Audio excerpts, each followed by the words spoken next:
The following podcast is a next level production.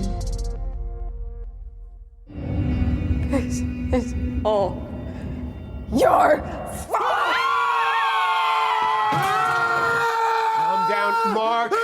Mark, I didn't shoot you. Your mind is violently vacillating between sense and nonsense. Picture this, all right? Your brain is a pendulum swinging between a very difficult reality that you are my patient here at Putnam Medical Facility in Chicago, Illinois, and a reassuring fantasy that you've created on your own, that you're some kind of, I don't know, superhero, all right? You're doing everything and everything possible not to look within. You're not really a doctor.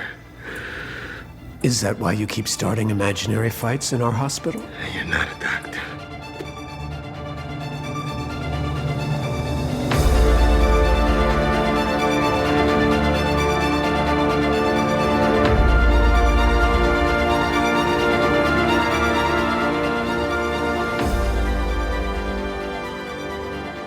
Hey, panelists, welcome back to the show. I'm Mark.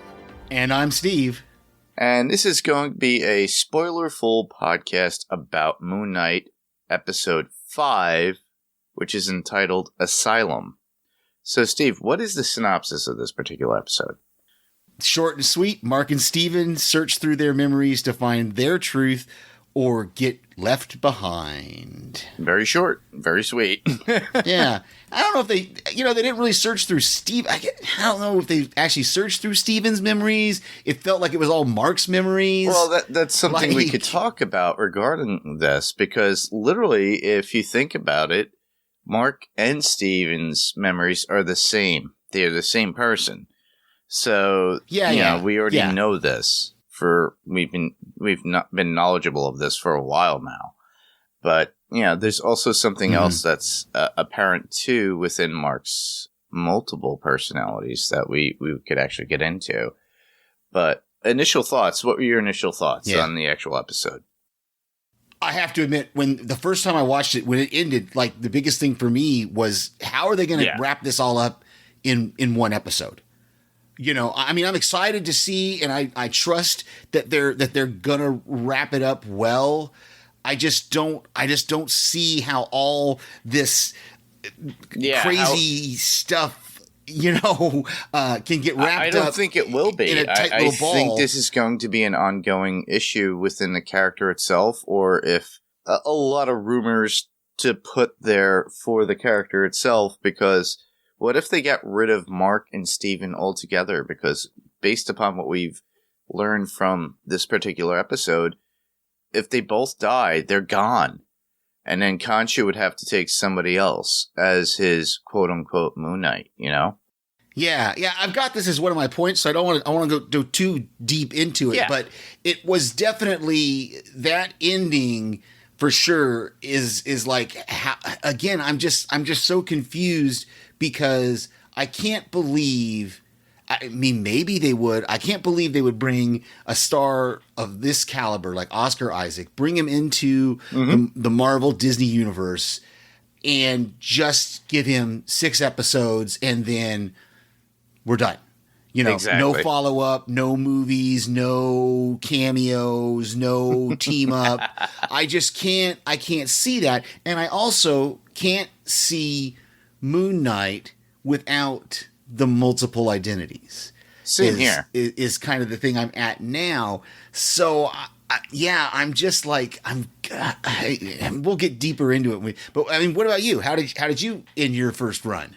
My first thought about this, honestly, I thought it was a great idea. A nice aspect of the episode is that we finally get the confirmation, because the last episode that we left off with, we weren't sure what their status was. All we were left with Teruet seeing at the end going, hi. Mm-hmm. And then they scream, and you said, Steven going with the girly scream, and then, Mark with the guttural. And then we come to find out that they're dead. Now, mind you, I haven't even gone back to the previous episode of where they were and to find out how they died.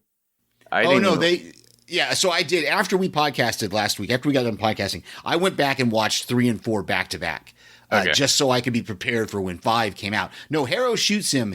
Harrow shoots him right in the chest, twice in the chest. So I have they're either dead or near death for sure. I mean, his Harrow, that was he's in that fight with Harrow's guys, and he's holding his own really well for being one man against several attackers. But then, he doesn't have a gun. Harrow's got a gun and shoots him in the chest. So I don't know. And that's where this is confusing, because this episode kind of is, well, I don't want to get too deep into my points. They're in the world of the dead, basically. In my opinion, it's like Teruet is there to, it's either to transport them to Duet or the Reeds at this point, to move on with their existence, either to live. And at the very end, we find out, it's a constant struggle just to get somebody out there or back. And she actually mentions that if she does, they're going to have a bullet in their chest and they can't heal. Right. And that's when Mark, and again, we've got more of this, but that's when Mark says, or Steven says, to get a message to Layla, that to get Khonshu to resurrect him again. So I think that's kind of, I don't know where we're going to be in the next episode, because they only have like 45 minutes within that particular episode. Yeah, and well, like you said last week, unless they go mega-sized with it, which I don't know if they'll do, because they haven't done that with any of the other shows. But it's still, they could. I'm excited. It's the whole, Owen Wilson from Armageddon thing. I'm 60% excited, 40% worried. I'm 30% excited, 70% worried. I'm one part of me is worried about what they're going to do in this last episode. And so I'm excited for us to get to it. And we got to wait 4 or 5 days. So, well, with this particular episode, I thought it was very awesome that we got both of them working together. And there's a mutual respect. We find out that Mark had a lot of issues to deal with in his life, and it came from family. His guilt of his brother's death, his mother not being a model mother, and him dealing with it and making up this particular personality of Steven. And then during the course of the show, he's been protecting Steven all this time because he needed Steven. And I really appreciate that. And you could show, it actually does show that he does care and love for this particular, personality. Oh yeah, for sure. And he's trying to protect him too, still within it. And we see that within the episode. So I really appreciated that, because it goes furthermore into Mark's mind and, the personality of Steven. But there's also another personality in there that we do see within that whole construct of Harrow, or Dr. Harrow, that we're going to get into, which I'll talk about later on, which is pretty interesting too. It's in my notes, and I got a lot of deep discoveries that I actually had to go into. Okay. So with that, we'll move into our top points. You're gonna learn to listen.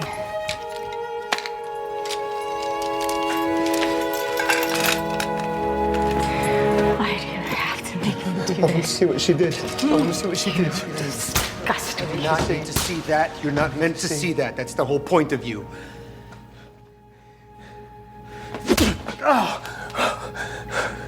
The point of me? The point of me, what, to be a stress ball? All this time I thought I was the original. But I'm just something that you made up. You've got to live a happy, simple, normal life. You understand?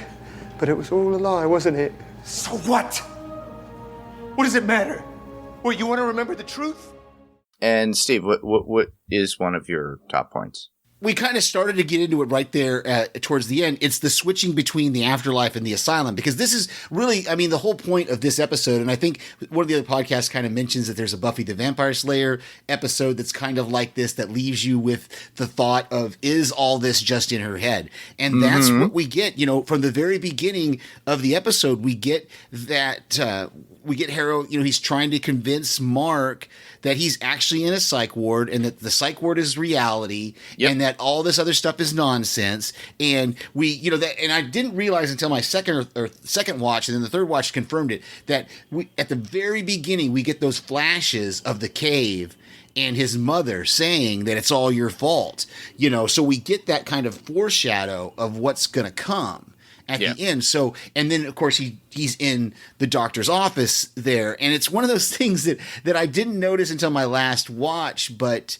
Harrow says they're in Chicago, they're in a psych ward, and he kind of is trying to convince Mark that it's just the drugs that have him kind of addled, or Mark thinks, the drugs are taking him in and out of reality, so to speak. But it was interesting because Harrow says something about you're imagining fights. And in the first time we see Mark snap back into Harrow's office, we see his nose all busted up and bandaged. But then the second time when we jump back into Harrow's office, there's nothing wrong with his nose at all. And I don't think that's a continuity error.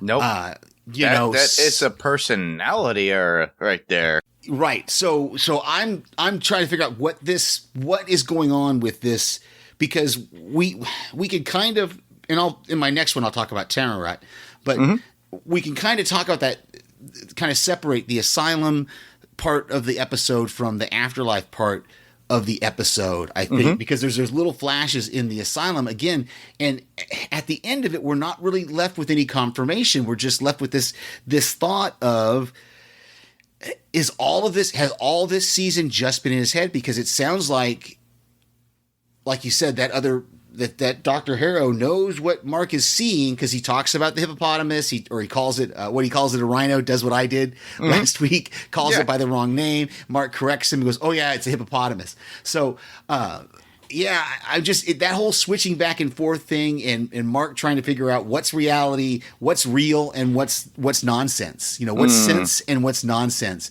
was just a great story device to me. I still think this is all in his head, and this is probably a test within his head, and it's based upon him coming in and out of consciousness while he's dying at that point. And that's why he's still on Tararat's boat, as it were, sailing on the seas of sand, going to Duat, and trying to get to the point where both of them go to the reeds. And that's where their hearts are weighed with the feather, which is very interesting.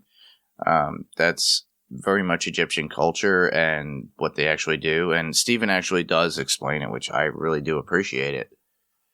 I really think that they're putting this in kind of like a duality, where he actually has to, like, between worlds.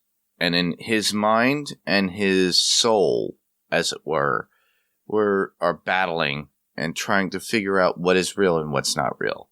Now, mind you, he did make this binding contract with Khonshu, and now he's bound to this kind of Egyptian religion or culture, and the gods are there, and they are aware of him. We have Tararat, and she's there, and they're weighing it. But I think the whole dream state that we're getting with him, and with Dr. Harrow in that kind of psychiatric ward in Ohio or whatever it is. Chicago. Mm-hmm. And basically they're literally, it's him coming in and out of it. It's like him and his mind is wandering.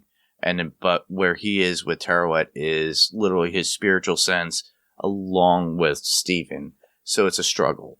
Mm-hmm. So that's my thought on this. And like the whole Buffy thing, that I remember those episodes. And that was bonkers. and for somebody to write something like this, that is amazing. Yeah, I do feel the same way with you with this. It's like you're kind of splitting, like what is real and what's not real. Is he really imagining all of this? Is everything in his head? And I really don't think so, because the fact of Moon Knight is an actual character, is something that is real. We already actually know that it is real because we've seen Layla see him put on the suit, so we know it's not fake. So I think this is a way for him to salvage his mind and his soul at the same time.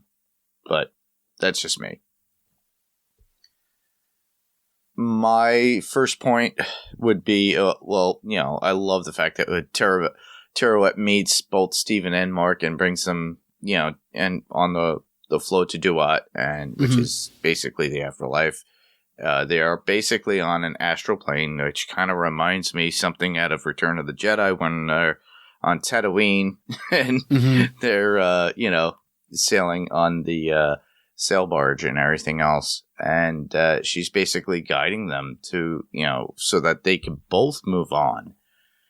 And we get that whole balancing of Stephen and Mark's hearts balancing on the scales with the feather, so that way they could get the field of reeds.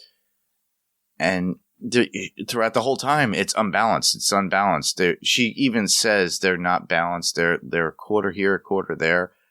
I think there's something else that's not there. The balance can't really, the scale really can't balance in any sense, for the reason that I think there's something else that's there that they're not, talking about or knowing about. And I think when you already mentioned it too, when we see him and he's got the bandage on his nose, did you ever notice that he never acknowledged himself as being Mark or Steven in any case? Harrow was just talking to him directly and acknowledging him as Mark, but he wasn't really saying, hey, no, this is not Mark or whatever. He was always very challenging to Harrow and doesn't know who the hell Harrow is. And I'm starting to think that's another personality that we haven't really gotten to. And I think that's what we're going to get at the very end result. Because but I think if that person in the chair was a third personality and the doctor kept calling him by the wrong name, I think he would have acknowledged that. No, I think just like we get that scene when he does come back as Steven, the doctor starts talking to him as Steven. He's using Steven's voice. He even when he gets on the phone to call, he says he's calling Mrs. Grant. And then we find out that it's just a dial tone. It's not even a real number. Yep. So, I mean, you could be right. It's an interesting point of maybe, but I think that's Mark, because, when they go into the memory palace, it's Mark for sure, because he's talking about all the people that he killed as Moon Knight. And it's his memories. Or maybe it's like a different alternate version of Mark.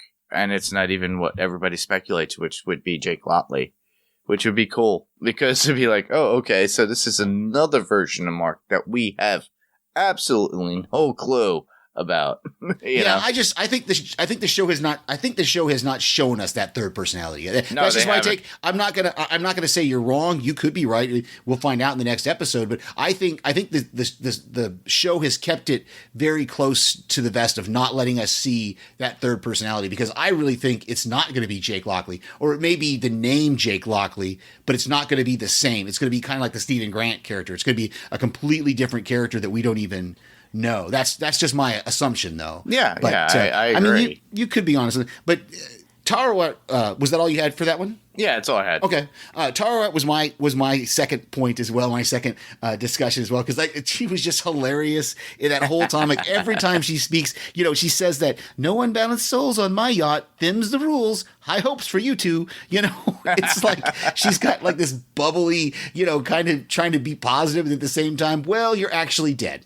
But I thought it was interesting though about she makes a comment when she first sees them, that no one's been there in a while. So you say that thing about, maybe because he was Khonshu's avatar, that's why he's been drawn into the Egypt religion. Which is an interesting concept. So I think it's kind of again hilarious that she's got these cards that she hasn't used in so many years. She asks, oh, are you twins? And Mark starts to say no, but Steven says sort of, and she goes, oh, okay, well that explains it. And she just kind of moves on and doesn't realize that he's not actually two people. She's looking at one person with two separate psyches.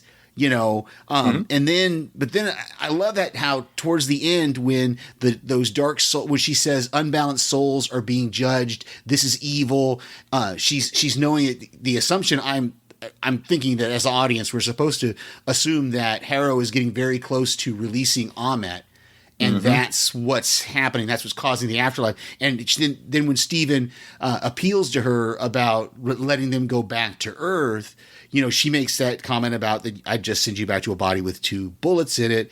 But then she agrees to help them anyway. And she makes this comment about Osiris is going to be angry, So I think there is a possibility that if Mark can find his way out of the field of reeds, because what I noticed on my last watch that I don't think I picked up on before was it's not until Steven's body is consumed by the sands that those scales suddenly balance. Yes. And there's still two hearts on there, but they suddenly balance. And that's when she says, oh, they balance. So now you're released. And immediately, Mark is in the field of reeds. We got that Egyptian music playing. The sun is setting and he's looking completely surprised.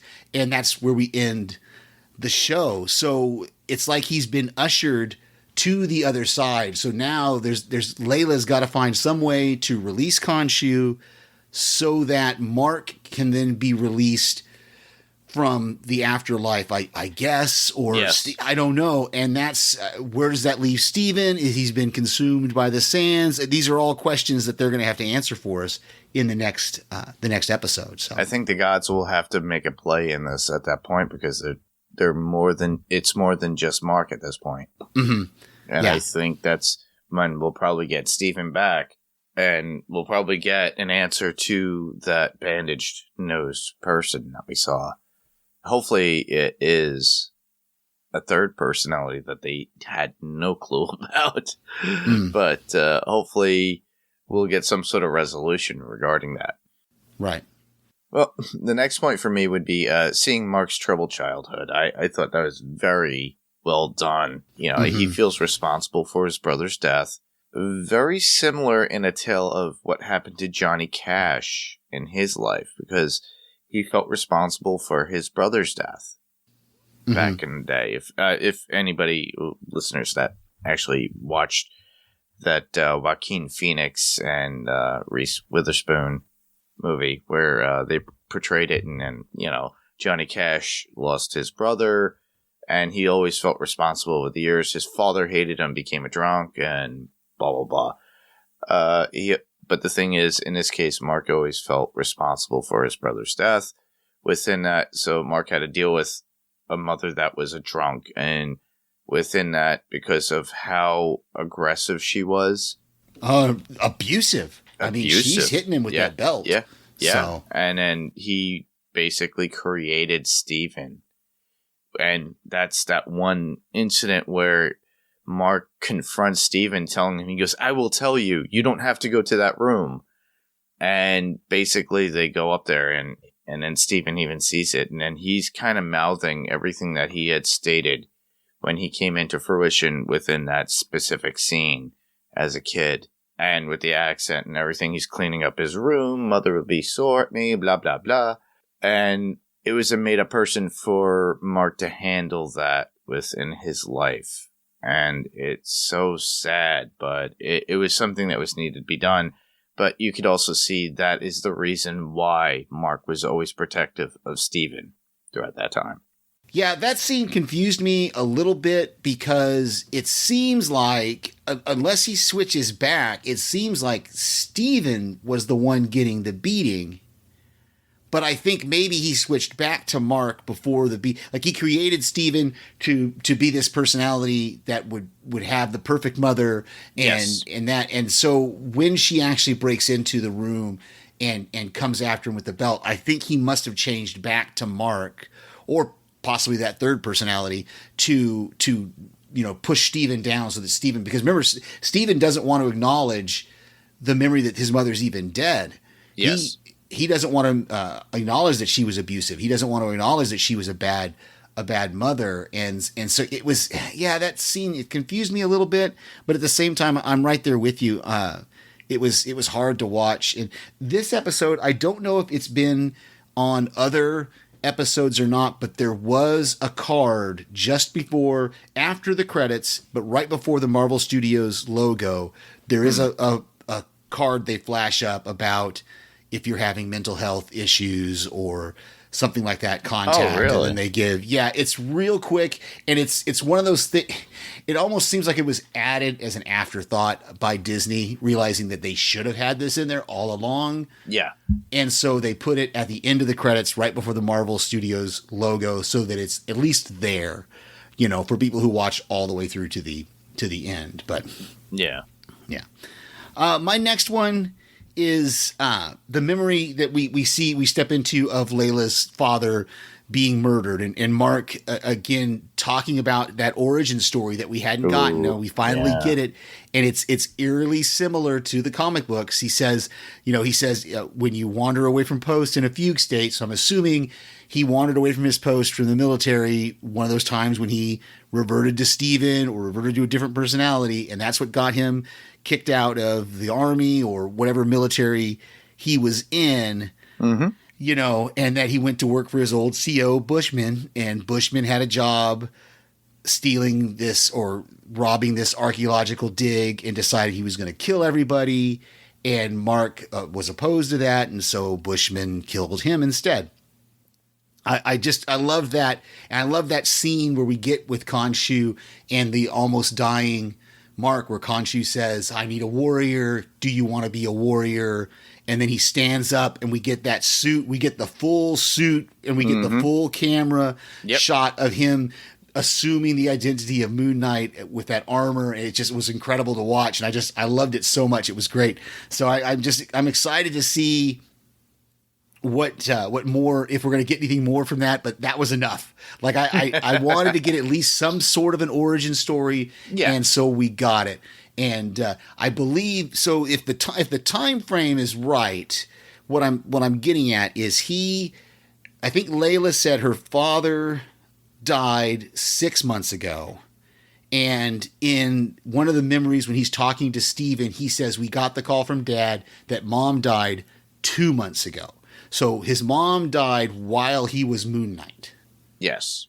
Is the impression that, yeah. So that's all. That was my next one there. Just I loved getting that origin story and seeing. Yeah, that would be mine too. That was my next point as well.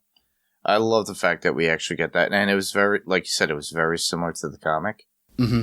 And I'm glad we got a visualization of it, and that was what was most important, I think, within the actual episode. So do you want to go on to your next one, or you want me to? Well, basically, honestly, in a nutshell, it would be Teruet and sailing on the sands and souls that were being sent down from a world above en masse because of probably what Harrow was doing. Mm-hmm. She said she never saw anything like this because all you saw was a lot of souls dropping into the sands. Yeah, not even getting a chance to be weighed or anything. Just exactly. And to me, that was something that was not first seen before. She tries to help them, and she wants them to balance their hearts with the feathers so that they could get to the reeds. And within that, we see Steven fall over, as you mentioned before. But apparently, if you go overboard, you're dead. You're stuck in the ground. You're in the ground. Well, yeah, that's those unbalanced souls. That's what they don't, the ones that don't get to go to the reeds. They get stuck in the sand. Exactly. And which kind of what. I got into a conversation with a friend of mine who I work with. He is a Jehovah's Witness, and I'm from Catholic descent. You just the same. And we were talking about when we talk about hell, and it's pretty much like what this would be, where they would fall into the dirt. A lot of religions seeing is like, oh, you're going to go to hell. That would mean that you would go into the dirt and that's where you stay. And I think that's the same principle within this, is that the soul is unbalanced and it has to go and it has to stay down there. And that's why Stephen is down there, because he couldn't survive and because his heart wasn't weighed properly. And then that's why the scale had balanced to some degree for Mark at that point. But yeah, it's very interesting on that respect of how certain religions carry the same weight of certain things like that. I really did enjoy the fact that it's like, okay, it's sad to see Stephen go, but I'm hoping he comes back. I really want to see him come back and defeat that obstacle. But that was the best part of that. Is just like, the fact, the look on Oscar Isaac's face when he loses Stephen, as Mark. Yeah. It really grasped me. And it's like, oh, he just lost his best friend. Mm-hmm. Yeah. And just to be clear, I appreciate Catholicism a lot, and my Catholic brothers and sisters. I'm a Baptist, which is Protestant. We're actually Protestant, separated from the Catholic Church. So, but that's just my personal story. I'm just saying everybody has, like, within certain religions, has their own thing. But they are very similar to some respect, and that's what I was thinking. Yeah. Well, it's cool that point goes right into my next one, which is we get, and some of the other podcasts that I listen to have talked about this, is we get the reveal that Mark Spector for sure is Jewish. Yes. They've said on one of the other podcasts, I can't remember if it was TV Podcast Industries or House Podcastica, talked about the fact that Oscar Isaac has said in interviews that is going to be dealt with and that it's going to be treated fairly and correctly, and that they had, a Jewish person on set to help them deal with those things. So I thought it was really cool that we got to see that. He talks about setting Shiva. We see him wearing the yarmulke. Yeah. We can see that they're in that kind of mode. So I appreciated how they treated it, that they didn't hit us over the head with it, but at the same time they treated it fairly. Exactly. Yeah, and I did appreciate that too, especially the way, how sad as it was for him to pull off his yarmulke, as drunk as he was, and his father beckoning him into the house to sit shiva with them, and he just couldn't do it, and then he kind of morphed into Stephen. Yeah, that's where that break. That's where that break occurred, where he said, he told Layla in the last episode or the episode before, where he said, "I had it handled for a long time." And then we find out that it was his mother's death that was the thing that broke him. So, yeah. That's all I got for that one. Just the acknowledgement, and I liked how it was treated. Yeah, same here. I understand. And yeah, I felt that heavily too when I watched that scene. Last point that I have would be Mark losing Stephen, and he was really upset about it. Honestly, it's basically the overall ending. It's like us approaching the end of where the next episode is going. And I'm very curious as to where they get to. Are they at the reeds? And does he have to make a statement to the gods at that point? Does he have a presence there? Or is he able to come back in some way or respect? How would that happen? And I'm sure they're going to do that within the first 10 minutes of the episode. Probably. I wouldn't be surprised if they resolve this rather quickly, or they show us, Layla somehow setting Khonshu free and being able to fix this rather. I think it's going to have to be resolved rather quickly. They can't spend a whole lot of time on it. I don't know if they're going to bring us back to the asylum or not. That's the other big question.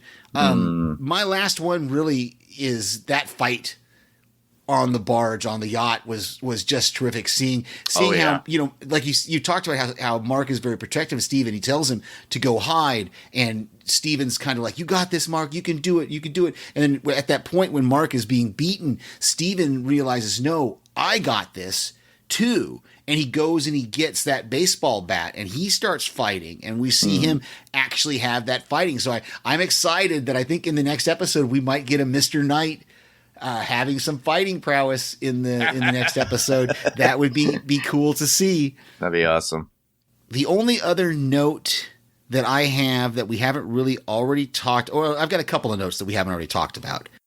The fact that Mark remembers all the people that he killed as Moon Knight. Yeah, I because thought was even Steven points it out, saying, "Hey, they look like zombies. If you look, they all have the what is it? I guess the cylinders or anything in front of them for their body organs in front of them too." Mm-hmm. Yeah, it was a little strange. That part it was of it. a little bit strange. I love how he goes through it. And he goes like, "Oh, that's from Gibbon. That was in New York. That was in this place. That was in that place."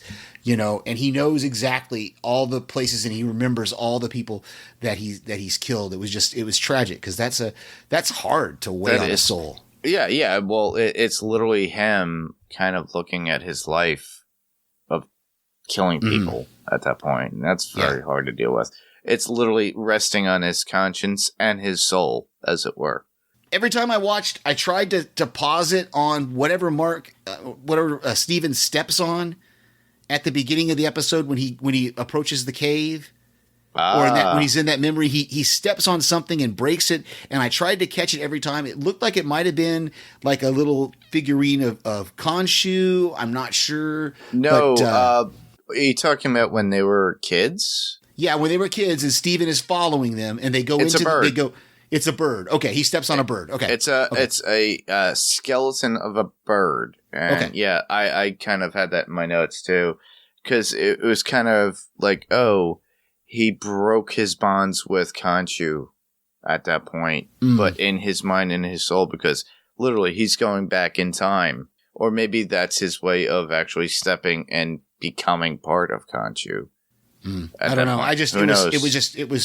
It was too much. It seemed too important not to mention, but at the same time, I just couldn't figure it out. So yeah, I knew right away it was a bird. So did you have any other notes? One of which I have would be the goldfish with one fin was something that Mark's brother drew, and you could see that within the dream sequence when they're outside in the back before they actually go out to the cave. And I actually had that. Now look at my notes. It's like him stepping on the bird's bones, which was a symbol of Khonshu. Next one would be Khonshu actually states the name Moon Knight. You will be my Moon Knight. That's right. I forgot about that. I should have said that. Oh. When we see how he became. So Stephen points out that Khonshu used Mark as well, too. So basically, Stephen is saying, he's like, he used you. You were in turmoil, blah, blah, blah, blah. And, you know, and it's very true. Very much like what Harrow was saying. And it's very much like what we were talking about a couple episodes ago, where I mentioned that, you know, Khonshu was kind of being like a bully to Mark at one point. And, you know, literally that's what he is. It's like, you know, I'm wondering if, you know, at the very end of this, you know, Khonshu doesn't have any power over him, and yet he's able to wield the powers of Moon Knight on his own. We'll see. Yep. What else you got? You said you had an Easter egg? One, and a lot of people are talking about this. Tara mentioned several planes of existence, and when she was going through her cards, and you hear the, you know, the scrolls flittering and flattering around and everything. I've heard that the Black Panther god was part of this, and within that particular of the gods of Egyptian lore, and I'm thinking that's a link to the MCU as well. Which he mentions the astral plane? Yes. Yeah. So okay. I think that's exactly it too, because a lot of the colors that come out of here, especially with Harrow and everything, look very similar, because I watched Black Panther again. The first one, obviously. The only one that we got. And the colors look very similar to what Harrow had in his cane, as it were, from Amit. So I already mentioned it looked like something out of Agatha Harkness, but maybe it's a consistent thing within the lore of the MCU within this point. And that was it. That was nothing special. Yeah. I've only got one quote that we haven't already talked about, and I hope it doesn't steal yours. It was when he's having the conversation with Mark about how did he get to the psych ward, and Mark says, "Well, how did you get here?" And he says, "I took the bus."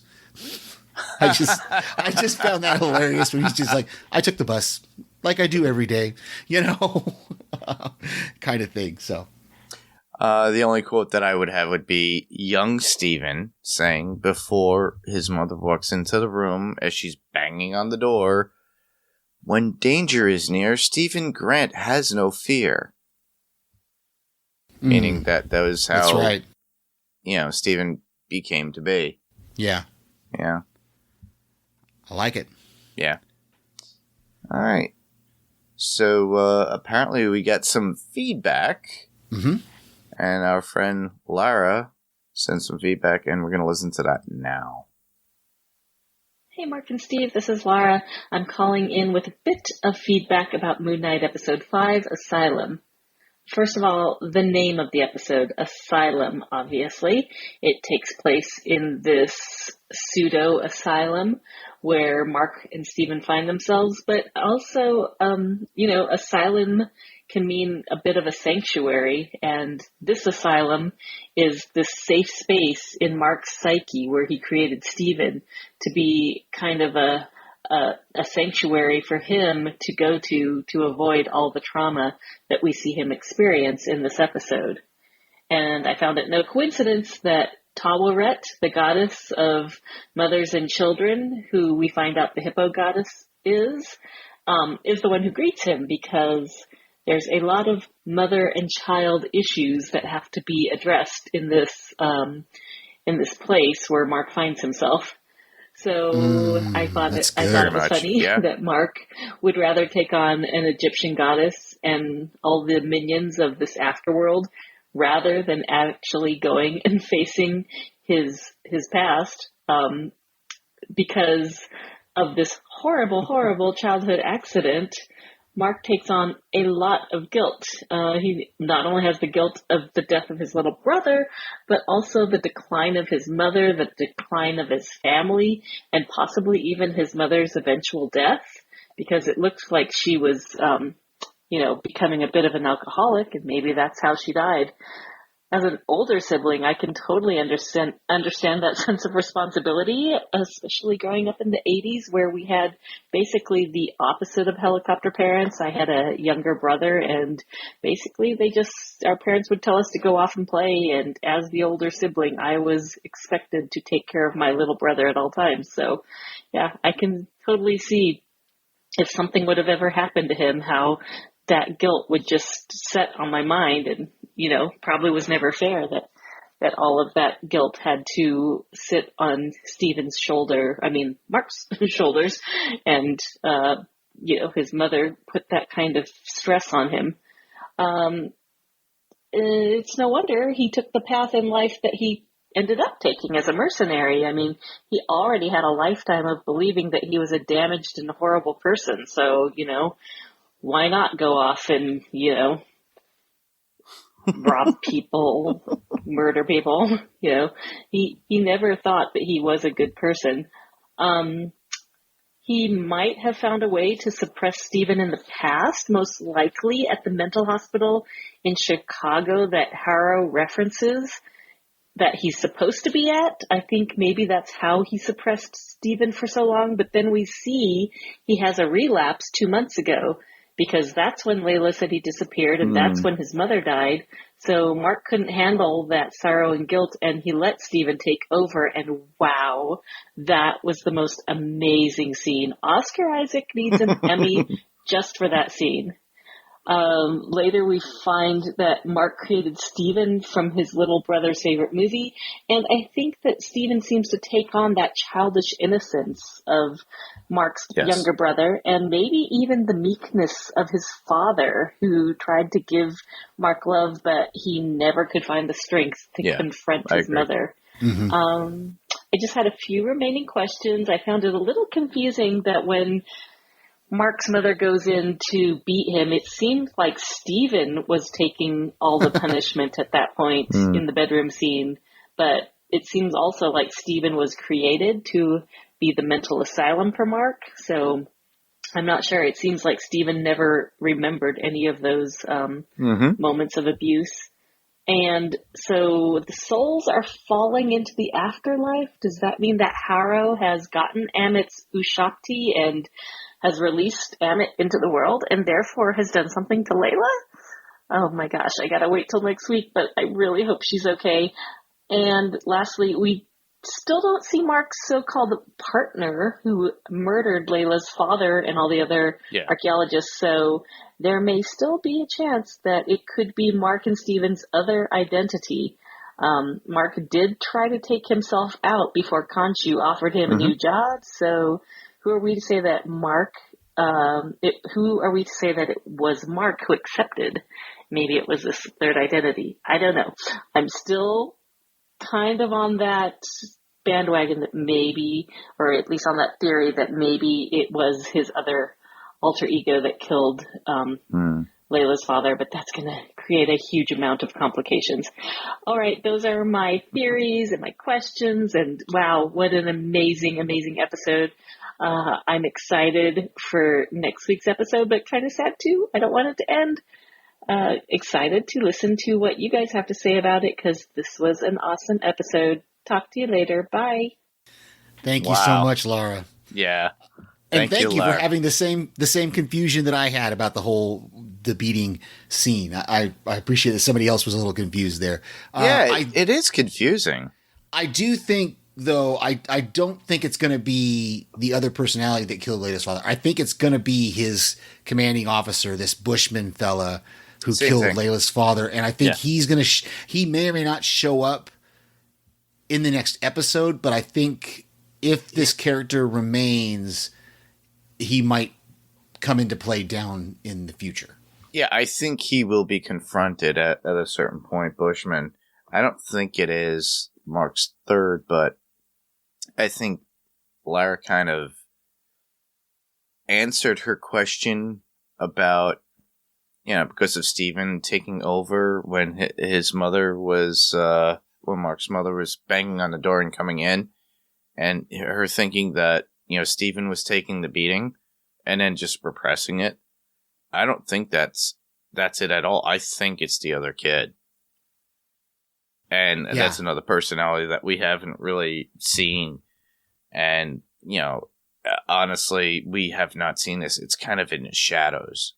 It only comes out when true extremism comes into play. Mark's there to protect, and that's who he is. Steven is there for the more analytical and historical point of view. But I think whatever this other personality, whether it be Jake Lotley or not, who knows, whatever they call this person, I think this is their protector of both of them. And they just don't know who this person is. And I don't think it's somebody that would kill anybody, let alone Layla's father, Yeah, I don't think so. I'm hoping not anyway. Yeah, same here. All right, so we don't have any other feedback.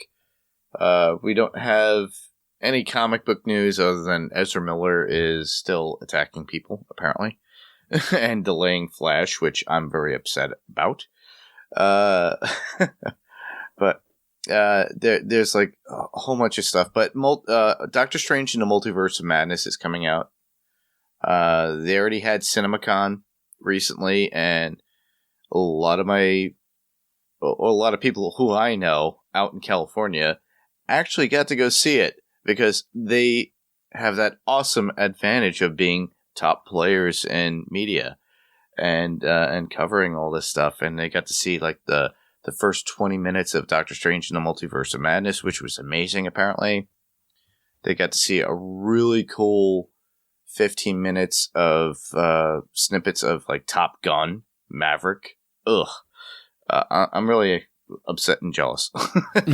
But we have that we have that to look forward to because obviously next week or when you get this, it'll probably be within the week.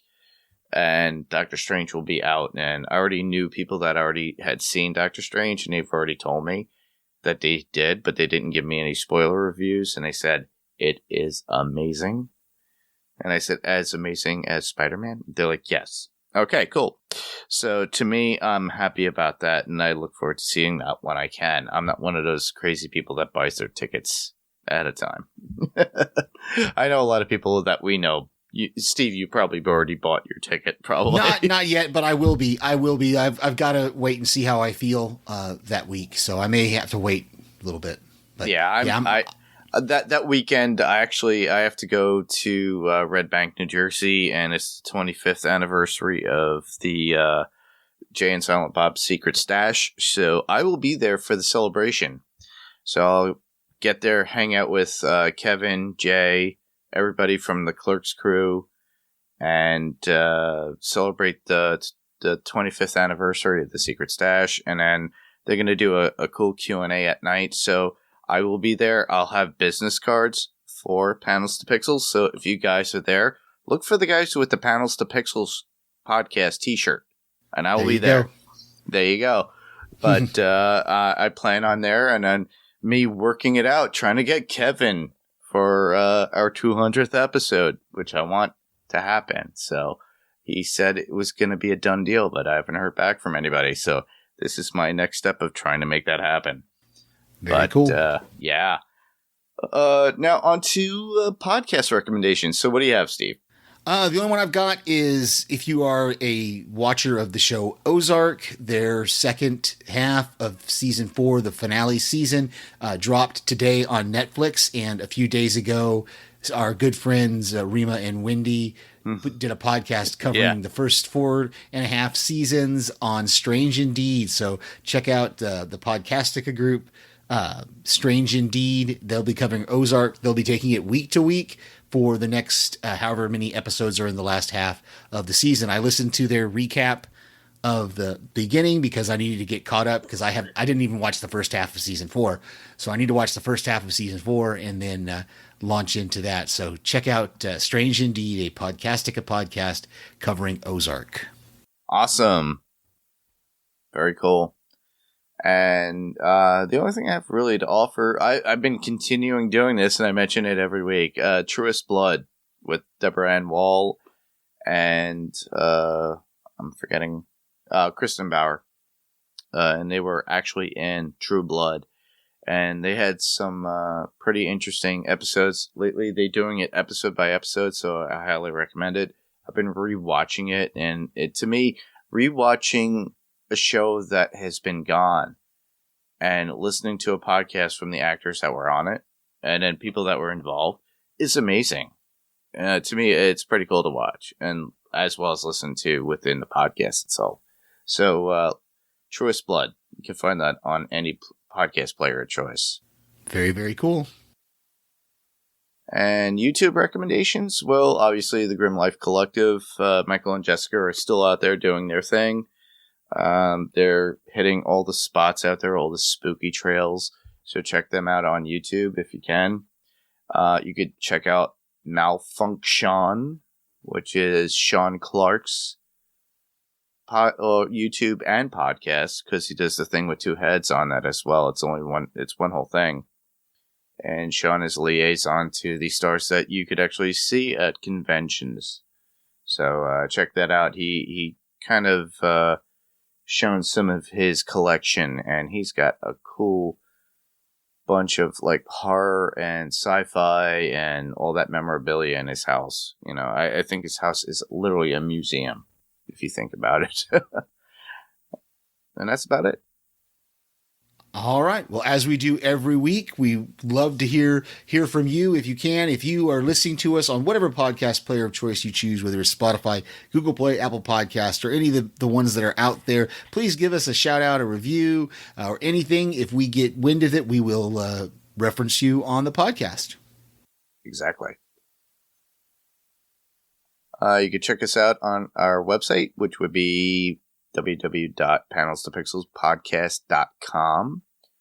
And it'll probably relocate you to our Facebook group, which would be facebook.com/panelstopixels at this point. I'm trying to work on the website. But very good. Still working on it.